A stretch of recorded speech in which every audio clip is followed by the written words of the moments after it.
Right, yeah. So good morning.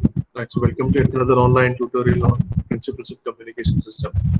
Right, so today we are supposed to start with our second module, that is angle modulation. So before we go ahead and discuss about angle modulation, we'll just try and recollect what we have learned in first module. So right, in first module we started with standard AM. Right, we started with standard AM. Right, standard AM, we have studied about its time domain expression, its spectrum. Right, then we have studied generation of standard AM or standard AM modulator, that is, which was a modulator which we used to generate standard AM. What we have studied is switching modulator, right? Switching modulator, then a standard AM detector, that is envelope detector. Right. So this was about standard AM, and we have solved some problems as well. So along with this, we have studied actually what standard AM as a special case of standard AM. We have studied single tone AM. Right.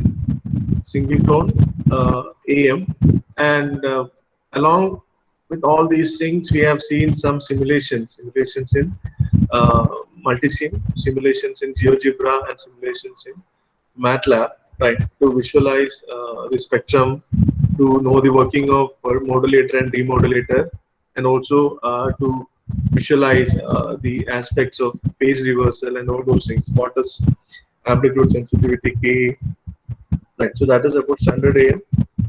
Then we studied about DSB SC, right? So DSB SC again, time domain expression, right? Spectrum, everything. That's I think I need not write again, right?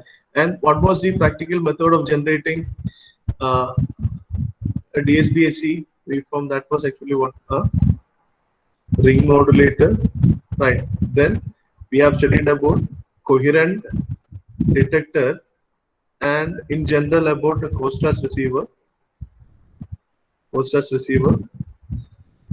right? So ring modulator and co-stress receiver in DSB-SC, right? And along with that, as a subpart of this, we have seen what is quadrature carrier multiplexing, right? It's not a part of DSB-SC, but what about this quadrature null effect, right? So, and along with this, how with the working of DSB-SC or working of coherent detector, we have studied something about quadrature null effect, and what is that, how quadrature null effect is used in quadrature carrier multiplexing, right? That we have learned. Right, so these are the topics, or these are the things which you should be prepared if you have right for exam. These are the topics which you have to prepare, right? So then we have studied DSB-SC, then SSB and VSBs were actually what straightforward extension of DSB-SC, right? So if DSB-SC waveform was passed through band pass filter, which will allow only the upper side band, that would become SSB. And if you pass DSB-SC signal through a band pass filter, which will allow the complete part of one sideband and vestige of the other sideband, that will become vestigial sideband modulation. So for these things, again, we have seen, right, the math or the mathematical model, it actually what DSB-SC is filtered, right? DSB-SC is filtered, right? That is SSB or VSB, and this SSB, it is used only in audio transmission, and VSB, it is used for actually what, video transmission, right? Analog video transmission. There is a reason why, because this audio signal has actually what, a DC null. Because of that, SSB is suitable for audio transmission, not right. But video, it has significant DC component, DC or significant component around zero frequency, right? So that's why SSB is not possible for video. We'll be going for VSB, and I had given a homework on VSB, right? So VSB, a filter design. So I told DSB-SC signal, right? DSB-SC signal is nothing but what, C of t into M of t, right? C of t into M of t, that should be passed through a a filter, a particular filter to get VSB signal. So the homework which I had given was what should be the filter, what should be the characteristics of that filter, so that message modulated using VSB technology can be reconstructed or can be detected back at the receiver end reliably or without any distortion. Right. That was the question. Right. So for that, I won't. I think the derivation part it's quite straightforward. Right. Nothing much is there. Only you might have had doubt in say appreciating the last closing statement h of f minus fc plus h plus h of f plus fc is equal to 1. I think, but no one has asked me down, but I'm sure that is a little bit confusing. Right. So we'll see what actually is that before we right. So before we move ahead and discuss with angle modulation. Right. So for that, the system model, and like I'm not okay. Maybe I should start drawing the system model. So VSB generation is actually what we have: a product modulator, right, and a band pass filter, right. Product modulator and a band pass filter, right. So M of t is given here. M of t, our message signal is given here, and for this product modulator carrier AC cos 2 pi FCT is given. This is our carrier, right, and we have assumed whatever signal we are getting here as U of t, and this band pass filter we assume it has a frequency response equal to h of f, right, and this is the VSB modulated output, right. VSB modulated output is S of t, right, and at the receiver end again we'll have a same sort of product modulator which will be supplied with we'll assume, right, a synchronous carrier, right, and here we'll be giving S of t, right, modulated signal will be giving here, and let us assume we are getting say V of t here, right, and this V of t is then further low pass filtered, right, it's then further low pass filtered to get our demodulated signal. So this was the case, right. So now I wanted you to just write a note or with relevant mathematical expression derive this what should be h of f, right. That was the question. So, and we have even seen, right, this h of f, right, maybe yeah, it was something like this,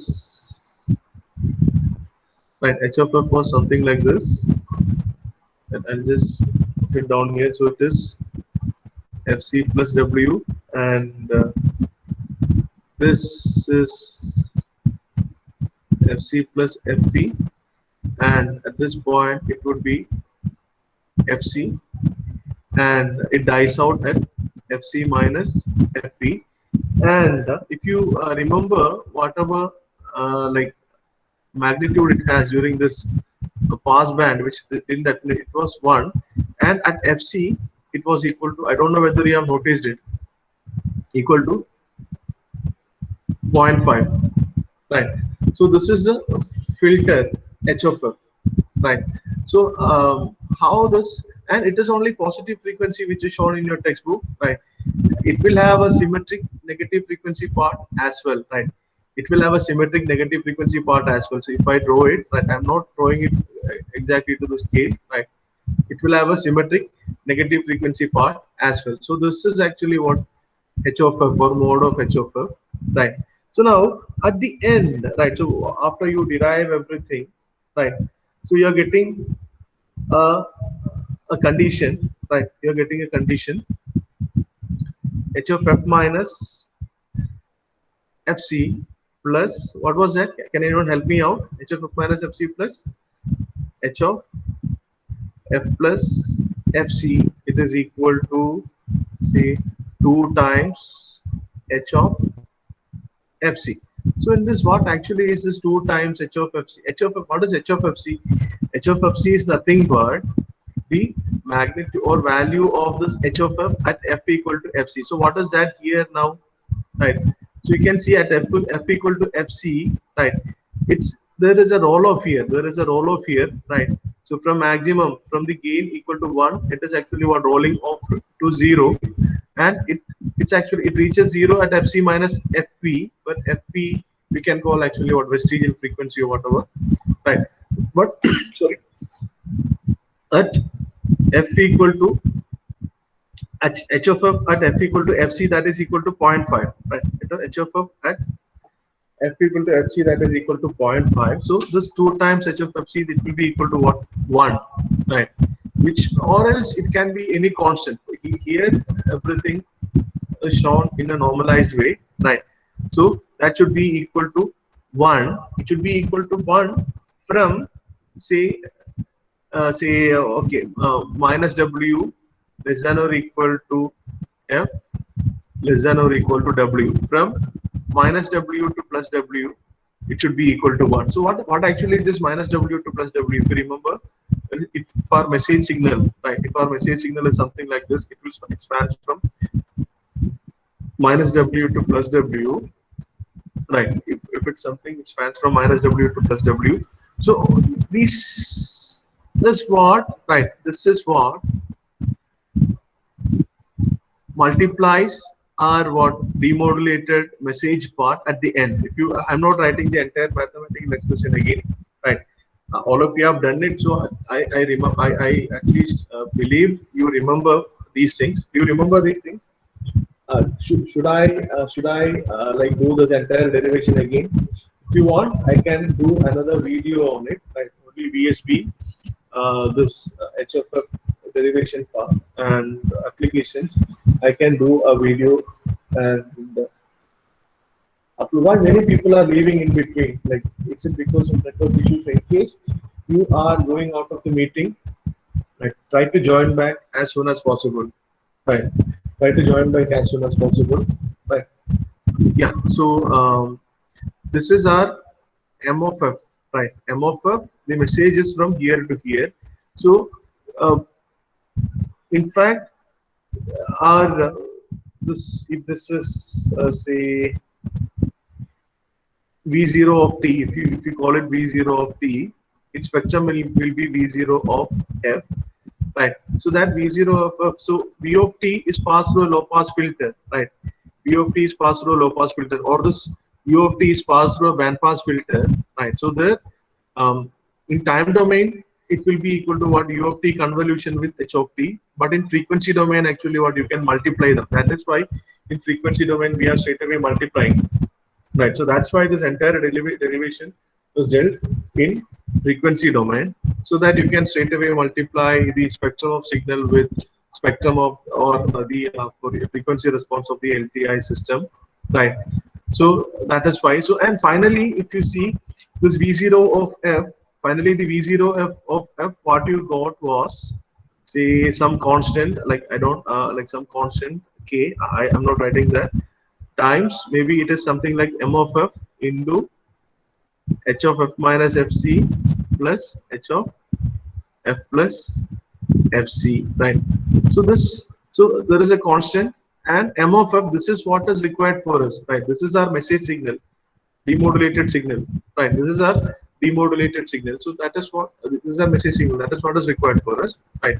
Then we do have h of f minus fc plus h of f plus fc. So when you're multiplying M of f with something, whatever it may be, right?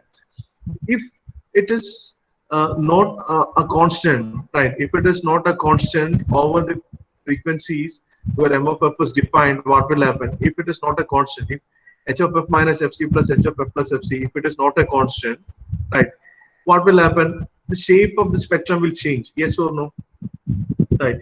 This is M of f, right? Now h of f minus fc plus h of f plus fc, what is that? I have not drawn, but whatever it is, you are multiplying h of f minus fc plus h of f plus fc with M of f, right? So I need the shape of M of f to be retained, the shape of the spectra to be retained. Why? Because the shape indicates my message signal has this much frequency contents, and if I consider this particular frequency, this is the amplitude of that frequency. So if I give this spectrum to a IFFT module or inverse Fourier transform module, it will give me actually what if you take inverse Fourier transform of the spectrum, I will get M of T. So if I tamper with the spectrum, if I change shape of the spectrum, I will end up getting what? Some other signal which is other than M of T. So the simple thing which you have to keep in mind is, as you are multiplying M of F with something, that something should be a constant. That something should be a constant, right? So I don't mind if it is actually what greater than 1 or equal to 1 or less than 1, but it should be a constant throughout the frequencies where M of F is defined. So this is minus W. Now you might have understood from where this minus W to plus W is defined, has come. So minus W to plus W is the range of frequencies over which M of T is defined. So over that period, this H of F minus FC plus H of F plus FC should be a constant, right? So now, if you see, if maybe I ask you to plot this H of F minus FC plus H of F plus FC, right? So then what you will get is H of F minus FC is what you do. H of F minus FC, if this is H of F, right? This is H of F, it has positive and negative part. H of F minus FC means the positive part will shift right by an amount FC, and negative part will shift left by an amount FC, right? And H of F plus FC means positive part will shift left by an amount FC, negative part will shift right by an amount FC. So if you just try and plot this, right, there will be many so these two will be shifted to DC, and these two again will be shifted right or left by an amount FC also. I'm not drawing it, so maybe right. So it at FC, maybe at 2 FC something will be there, right? And at say minus FC, and even at minus 2 FC something will be there. So whatever are there at minus 2 FC and plus 2 FC, that will be eliminated by this low pass filter, right? That will be eliminated by this low pass filter, right?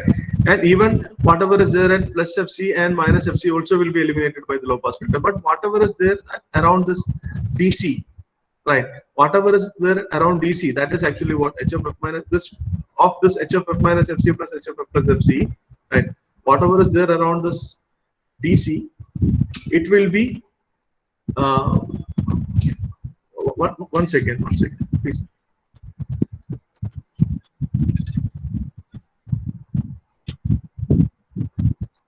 Yeah, so whatever is there around DC, thanks, sir. It will be retained. So that should be a constant, right? That should be a constant. And if you add, so it will. I'll draw it like, if this part, if this is shifted left by an amount FC, it will look something. If right, it will look something like this. And I'll draw it. Right, it will look something like this. Right, and if this negative frequency part is shifted right, it again will look something like this. Right, it again will look something like this. So if you add these two, maybe you can try it out. I'm not spending much time, as you have already done this, and maybe I can so if you add these, what you will get is, you should get something like this. If you add these two, you should get a constant. If you add these two, you should get a constant from minus W to plus W, so that this shape will not be changed. Right. That is the basic idea. You don't have to actually complicate things this much. Right. Only thing which you have to keep in mind is, this is what is right. This part is what is getting multiplied with M of F, so that should be a constant as long as M of F is defined. Otherwise, instead of M of T, I will get something else, right? That is the thing. But I am complicating thing, or I am retaining technical like things as such, and because there is always people used to tell dilution versus simplification, right? Right. So I can dilute a thing. So if I dilute this, right, I can always give you some example, right, real life example, which is not exactly related to it, so that you will get, right, some idea. But that won't give you the exact technicality. That won't help you to what ask some questions to yourself. Right. That's why I'm telling everything. So if someone is not able to what follow this, you can either ask me doubts, so I'll in some other way I will explain, right? But right, if you are able to what think through, right, take some time and appreciate this, that would be the best thing, right? So I just tried to what I just simplified it by expanding everything, but even then I know it's a little bit complicated, but right, not a problem. What I can do is if I write all the detailed steps, right, and explanation for each step, you will be able to appreciate it. Maybe I can post a video, right, on that. So I think for the time being, I'll just like close this discussion here, right? And I would like to hear like now do you have at least some clarity? Only thing maybe you should know what is h of f minus fc plus h of f plus fc, right? So whatever the diagram or spectrum of h of f is given in your textbook, that is only for positive part.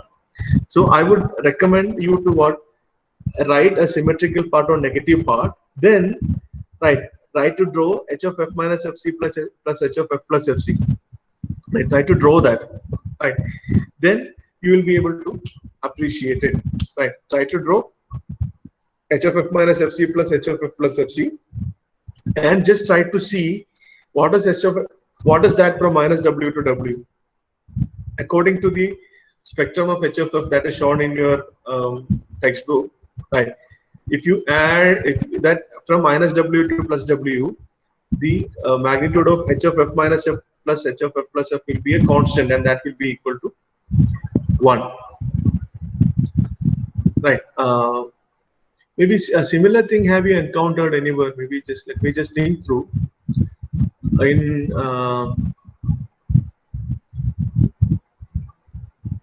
yeah, say okay, one real life example which I can give us, right? Maybe one example which is not exactly related to it, right? What I can give us, right? We used to say sine square theta plus cos square theta is equal to 1. So if you plot sine theta will be something like this, right? And if you plot cos theta will be something like this. You can right.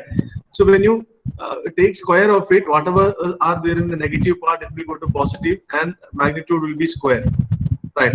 So it will be square, and if you add these two things, what is that you are getting? You will be getting a constant, right? If you square this, and you square this, and you add, you will get a constant, right? So like that, when you consider actually what the positive part of h of f shifted to 0, and negative part of h of f again shifted to 0, if you add those two things, you will get a constant. So this is some analogy which I can give, and such things you will encounter further in like say your higher semesters in many places, right? So I think so it's just equivalent to what this when these are not continuous ones as such, sine square theta or cos square theta, but at any given instant, if you add those two, you will get a 0. So similarly, from minus w to w, if you add h of f plus f, h of f plus fc and h of f minus fc, you should get a 1 or a constant. There should not be any variation. That is the case, right? So I think that's it, right? Maybe now at this point, if you have any doubt, please feel free to ask. Right. So I've explained. Maybe if you want me to, do you want me to what, write all these things neatly, step by step, and post it in Canvas as a note? Only this derivation I'm asking. You want me to do that so that even I can draw that HFF minus FC and HFF plus FC for you? Right. So please do let me know. It has got only two. Should I post or should I not?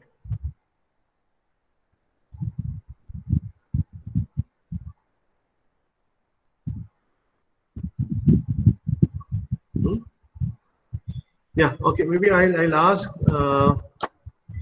someone, was this discussion helpful, right? Or else it uh, drove you even more confusing. So whom should I ask? I should ask. Say Sahana. Sahana, can you please unmute?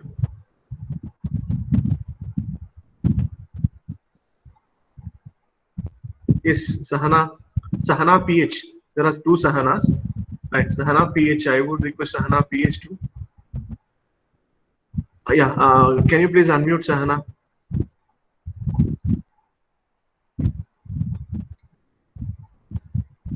Yeah. Please.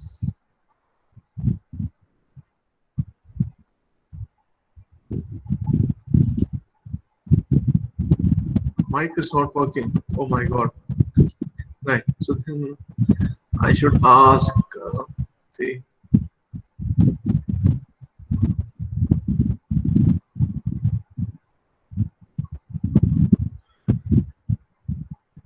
Okay, I'll ask Sherwin only. Sherwin, Brian, CR. Yes, sir.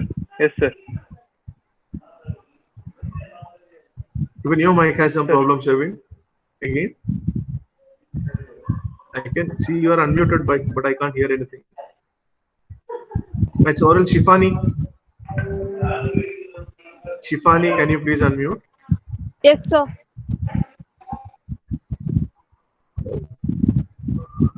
Then I think I can't hear what Sherwin is speaking. It's a problem with my side. Is it? 1 second.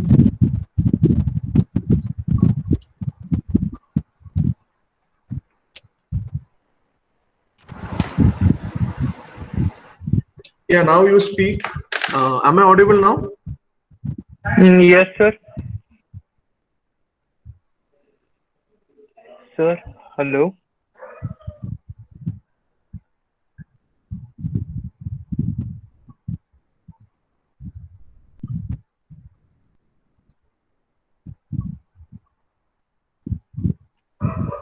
Hello, sir.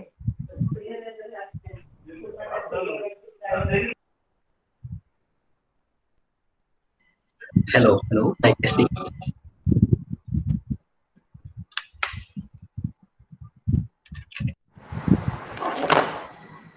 So, okay, am I audible now?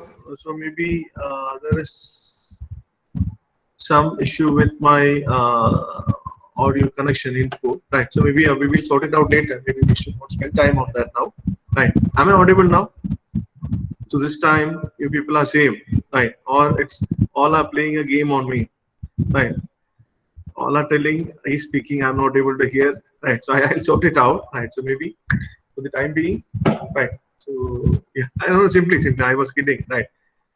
Maybe I can fix it. Some right audio settings has changed. I don't think a live session is uh, the time to fix it. I'll fix it later, right? So maybe now we'll move on, right?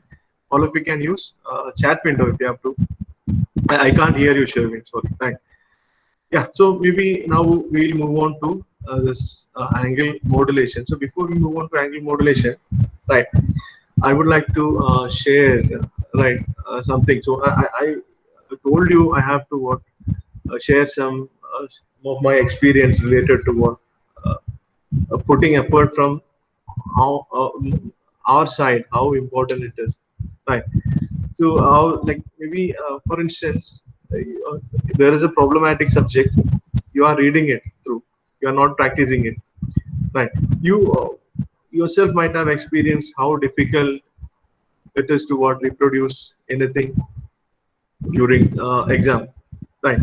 So uh, the effort from your side which you have to put for that. Actually, I have example from my own life, right? So maybe that I wanted to tell, but maybe next time. So before that, anyhow, as you people are entering, are going to do, let's say, a mini project, right? I want you people to what jump in and learn so many things. Like it should, you should take it as an opportunity to what learn, um, say many new things, right? It should be a good project. At the same time, you should, by the end of the semester, you should have learned so many new things. For that, actually, what you should do something in practice. You should take an active approach in learning, right? It's not sitting at some place and thinking through, right? So you should take an active approach in learning. So as today we have some issue with mic and we can't interact. This story which I am supposed to tell, I'll keep it for the next session, right? Um, yeah. So now we'll move on to this angle modulation. So in first module we have seen what we have learned. So in first module we have learned about angle modulation, so amplitude modulation, wherein amplitude of a carrier was slowly varying according to a low frequency or baseband message signal, right? So that was amplitude modulation. So it was very simple, right? In fact, it was very simple. You could see with the help of a simple diode and a resistor, we could generate an angle modulator, of course, amplitude modulator. Of course, we had to filter out some unwanted components, right? So apart from that, it was very simple. Even the most complicated one, VSB also was actually what a DSB SC plus a filter, right? So designing a filter, all those things are not so difficult. But the problem with amplitude modulation is, if you see in amplitude modulation, the information is residing in amplitude variation, right? Information is residing in amplitude variation. So if some noise is getting added, what will happen? This envelope will be affected, right? As the information is residing in amplitude, if some additive noise which will uh, actually affect the amplitude is getting added, what will happen? This envelope will get affected. So it's not actually what a good option as far as noise interference is concerned, additive noise is concerned, amplitude modulation, right? So the noise performances are, if it's simple, right? It's true, but as far as noise performance is concerned, amplitude modulation is not a good option. So we have a continuous modulation scheme or analog modulation scheme, which is more resistant to noise inherently. That is actually what angle modulation. So in this module, we study about angle modulation. So angle modulation, as the name suggests, angle of the carrier is varied according to the baseband signal. So you know what is baseband signal now, right? So you're familiar with the term, so I can simply actually go ahead with my discussion. That's what I believe, right?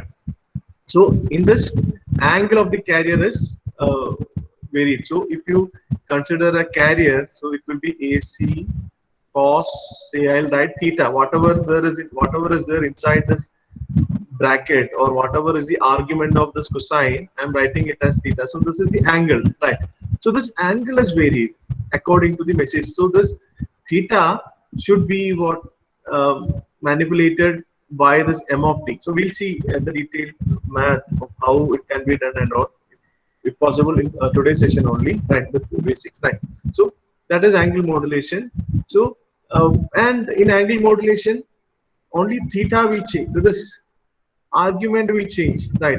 So this, you can see the maximum amplitude remains the same, right? So the amplitude envelope will be a constant, but only what will happen is, we have seen an animation, right? Only what will happen is frequency will change, right? Frequency or phase will change, but the amplitude envelope remains a constant. So that's what is mentioned here. Amplitude of the carrier wave was maintained a constant, right? And there are two common forms of angle modulation, right? One is phase modulation and frequency modulation. So there is a right reason behind this. So normally we'll represent the wave as AC cos 2 pi fct plus phi, where this phi is some actually what initial phase offset, right? Initial phase offset, right?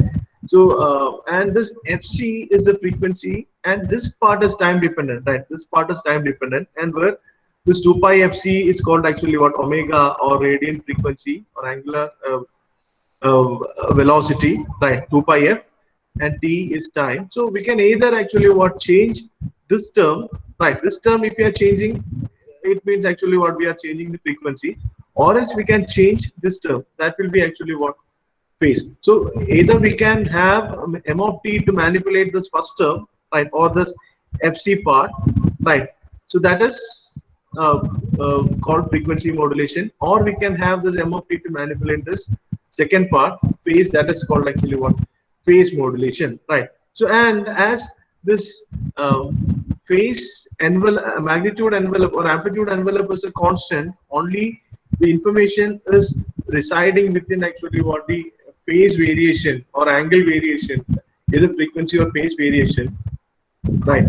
So it can provide, fm can, or angle modulation as such, can provide better discrimination against noise and interference than amplitude modulation. That's what, right, I mentioned. So it can provide better discrimination against noise and interference. Why? Because almost all the, most of the type of noise which we consider are additive noise. It will actually cause fluctuations in amplitude, right? As this amplitude as such is not carrying any information in angle modulation, so it is more uh, robust against noise and interference, right? So about this noise and interference in detail we'll study in third module, right? But for instance, we just accept and appreciate this, right? So but one issue with fm is fm requires higher transmission bandwidth compared to AM. If you remember, the bandwidth of standard AM was 2W, DSPSC was 2W, right? SSB was W, and for VSB it was slightly greater than W, right? So this was the bandwidth requirement for AM, but FM requires actually what, higher bandwidth compared to AM. So if you are trying to transmit same information by using same center frequency FC, right? The bandwidth required by FM will be more compared to AM. So that is one drawback, right? Compared to AM, right? But actually, this angle modulation, right? Angle modulation. If you are ready to spend more on bandwidth, if you are ready to what, use more bandwidth, right? You can have improved noise performance. So in FM, right? In FM, if you are ready to, right, spend more bandwidth, right? If you are ready to actually what, use more bandwidth, you will get an FM system with uh, improved noise performance. And similarly, if you are trying to reduce bandwidth, it will actually what, reduce the noise performance, right?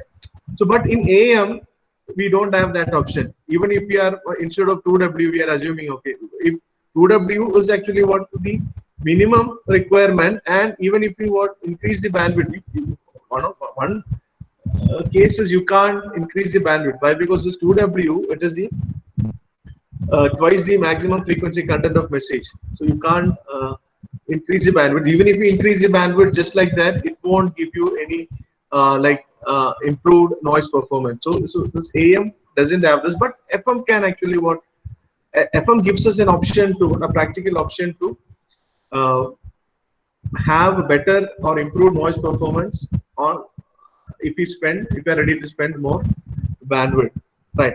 And as we have initially itself mentioned, AM, it is very simple, right? But FM, as it has these flexibilities, right, the system complexity is more compared to AM. The system complexity is more compared to AM, right? So these are some of the basic things. So what we have seen from the slide is we have two types. One is phase modulation, and another one is frequency modulation. And we have seen what are some of the advantages of FM over AM, and what are some of the disadvantages. So maybe when you are asked to what, write a comparison, you can write this.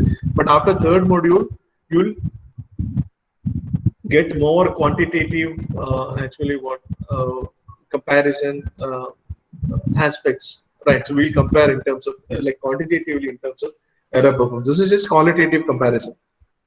Right. So now, before we move ahead and discuss this angle modulation, so when I say angle modulation, mainly we'll be discussing about frequency modulation. That is actually one kind.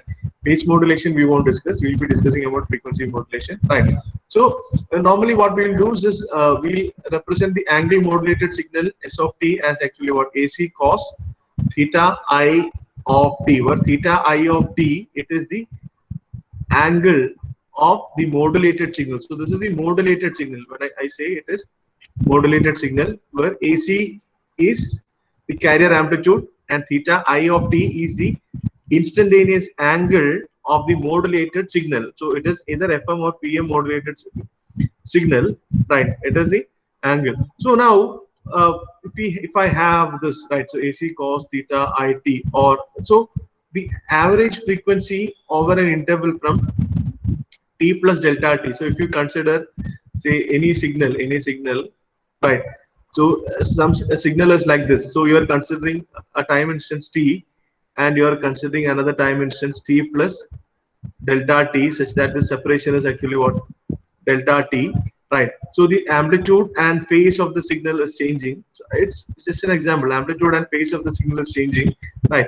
So if you have to define average frequency over this time period delta t, right, the average frequency over the time period delta t can be defined as theta at this time instant. So this so theta of s of t at t plus delta t, right, minus theta of si of t at time instance t, right, minus theta of at time instance t, divided by 2 pi times delta t, divided by 2 pi times delta t. So this 2 pi, you can take 1 by 2 pi outside, right, divided by delta t. So this is actually what, rate of change of phase with respect to time, rate of change of phase with respect to time, right, divided by 2 pi. So if we have already mentioned it, so normally a cosinusoid or sine will be like cos 2 pi fct plus, say, phi. So how can I get the frequency if I'm considering this entire thing as theta, right? How can I get the frequency as such? I told it should be actually what, 1 by 2 pi times d by dt of theta. What is d by dt of theta? D by dt of 2 pi fct will be actually what, 2 pi fc plus d by dt of phi, which is a constant, will be equal to 0, right? So it will be 1 by 2 pi times 2 pi fc plus 0. So it will be what, fc, right? So we have already discussed it, but right, so this is how, this is actually what average frequency over a duration delta t. But if I have to define instantaneous frequency means this, I should assume this delta t to be equal to what, almost 0. So I should assume a very small trapezoid, right, whose width is equal to almost 0, right? Then, right, then it will give me the instantaneous frequency at this point. So that this trapezoid will represent a single line, so that it will become a point. So it will give me what is the frequency at that particular point at any given time instance, right? So for that, what I should do is I should take limit of this average frequency when delta t tends to 0, right? So that is limit delta t tends to 0, theta I of t plus delta t minus theta I of t by, so it will become actually what, 1 by 2 pi d theta I by dt. So what we have mentioned here, right, 1 by 2 pi d by dt of theta, right? So this is how we'll define frequency, right? This is how we'll define frequency.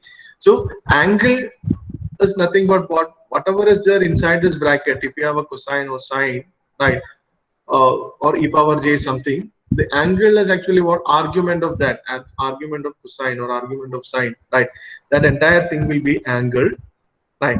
And the instantaneous frequency can be obtained from angle of a cosinusoid or sinusoid or any wave as such, right, using this.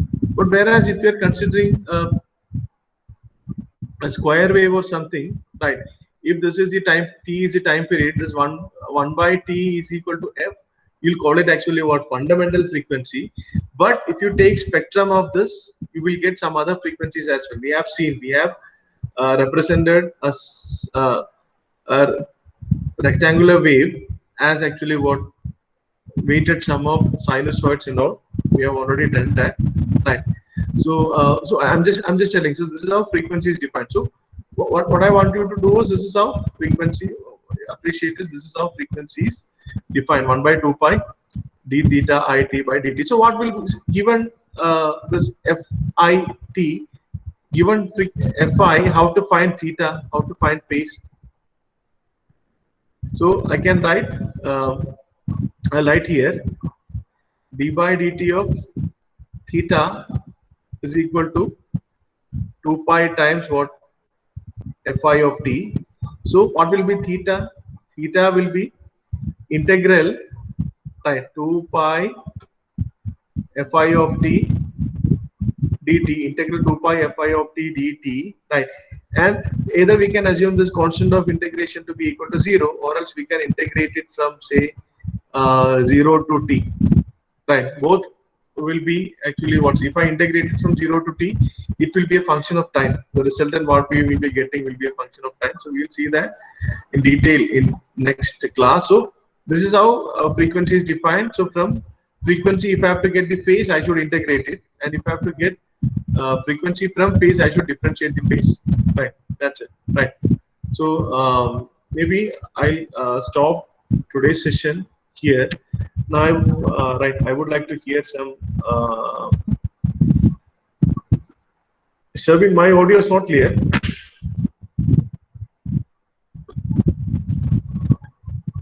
Now is it clear?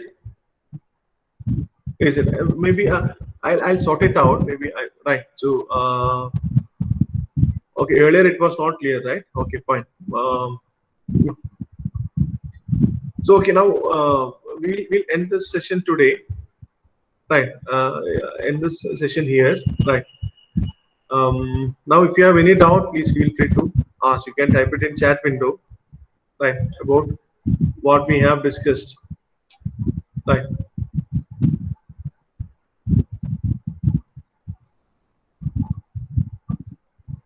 So maybe like today's session, I'll end with a story which I had to share with you people, right? So how important is actually what putting effort from my side. So as I told, I had studied in government engineering college in Kerala, right? Kannur Government Engineering College. There, no one was there to push us, right? So no one used to tell you should attend class, you should come to lab. Even if we go to lab or not, right? No one was there to care. You people are lucky enough.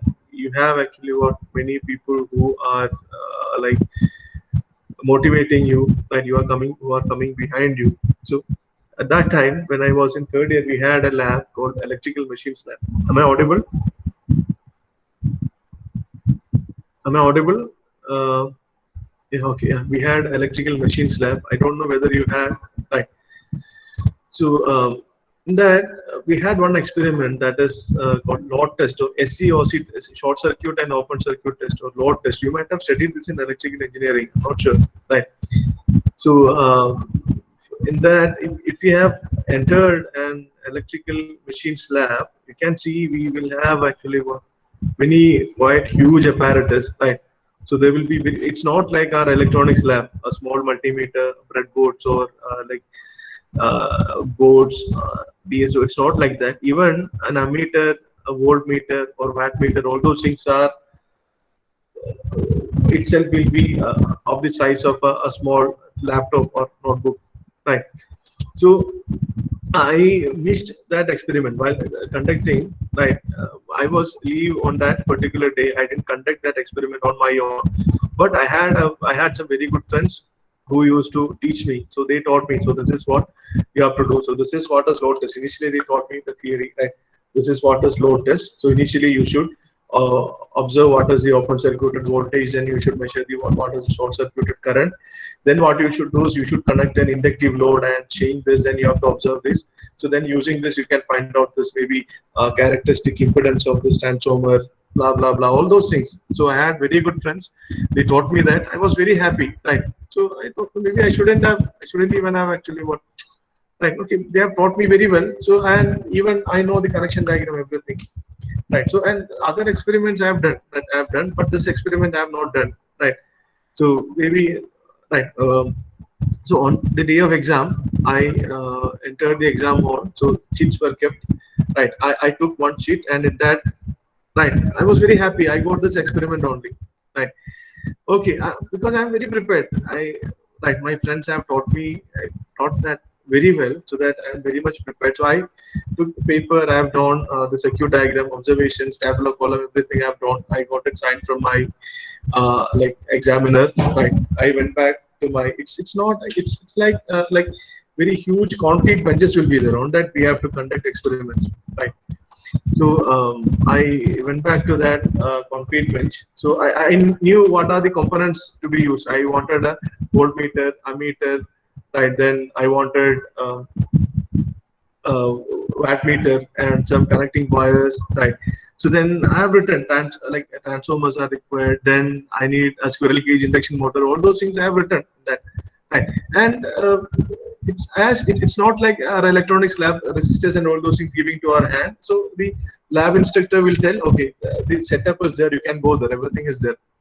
So I went there, right? I started rigging up. So I took, right. So maybe I found out this is a transformer. To the primary of that, I have connected something, right? And voltmeter, ammeter, everything. So from one end, if I start wiring, right, in electrical machines lab, maybe if you can imagine a table of say 2 to 3 meters, right?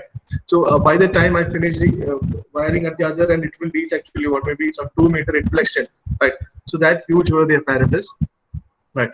I finished wiring. I took some readings initially. Then I had to connect this inductive load, which was a squirrel cage induction motor. Right. So I am supposed to connect it. So if you can imagine a big desk of almost 2.5 meters. Towards the left side, I have my inputs, and towards the right side, I had to connect the load. Right. So then I went to my lab instructor and I asked her, I need a squirrel cage induction motor, right, because this inductive load is supposed to be that. So then he still it's there. He showed me, so I could see a box. It's almost a big box. I don't know, maybe of the size of say a shoe rack, right? Like a square type box of the size of a shoe rack with some knob and all on top. So okay, I told thank you, and I went and tried. I tried to lift that, right? But it was I couldn't lift that. So maybe I thought, okay, maybe I should get his help. I called my lab instructor once again, sir, can you please help me to what shift it there? Then he was laughing at me and he told, man, that is fixed there. Right? You can't move it. Right?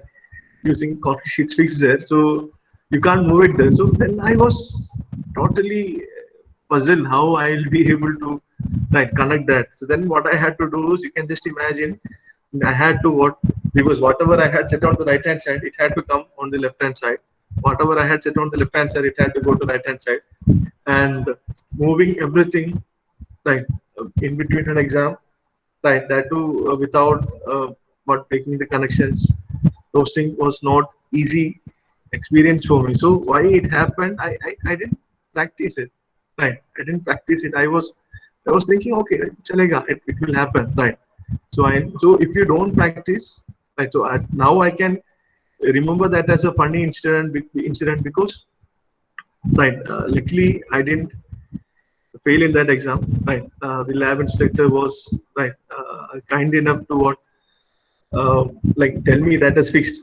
But at times, if he's not telling that is fixed, he's not giving me a hint, right? It would have been right a tragedy for me, right? So that's what, right, you should, if you don't put effort, maybe your friends can teach you, right? There will be notes, there will be videos, right? But if you don't put the minimal effort which you are supposed to put from your side, right, it is going to be right maybe at times you may what somehow be able to manage, but most of the time, right, you will face difficulties. So that's what I just wanted to tell. So it's a real incident which happened to me, right, which have taught me something. But even then, I can't tell I am totally transformed. I am a new person. Right. So it's not that whatever I was, still I will have some residue of that with me. So you can't expect you to be a totally transformed person at one fine day morning, unless you put some incremental effort, right? So just imagine such a thing was happening. So at that time I was a student. So just imagine such a thing was happening when I'm working in some place, when I am a teacher, right? What my colleagues or what my the people who are around me will think of me, right? So it's not that, right? So it's just imagine it's not about having a sound theoretical knowledge, right? Or like knowing how it may work. It's right. There is something called a skill or right, whatever. I don't know how to explain that. Right. That is also important, equally important. Right. So most of the time, students used to approach with some project ideas, right, which used to be good. But one thing which I want you to appreciate is now it's not like so it's whatever I'm telling. It's my own opinion. It's not actually what like proven thing or something, right? So please excuse me if I'm wrong, right? So in my opinion, right, so we already technology is advanced, but we do have so many things now, right? So now we don't have much things to invent on our own. Maybe if it was long back in some say early 80s or in BCs, we had so many new uh, physical phenomenon itself or so many new laws to be found out. But now those things are already there, available, and we have technology. Technology itself is advanced. We have actually something called OpenAI GPT-3, which can actually write a code on its own, right? Or it can write a story on its own if we give some thread. It's actually based on artificial intelligence. So technology is that much advanced. So what we should do is we should know how to use it. That is also important, right? Having a good theoretical aspect, it is important, but right, a practical exposure, you knowing how to use something which is already existing, that is also equally important. For that, what you should do is you should put effort from your side. You should do some projects. So many what do it yourself things will be there online. So you just try that out first. So when you see, you may find it is simple, but when you are really trying to do something, of course you will find some um, like difficulties. And as in when you solve that, you will gain experience. You will gain actually what new knowledge or new skill. Right. That's how you should learn. So I just wanted to tell this already. Yeah. So it's already 12:36. Maybe all of you can leave now. If you have anything to ask, you can ask. Otherwise, you can leave. Thank you. Thank you so much. Bye.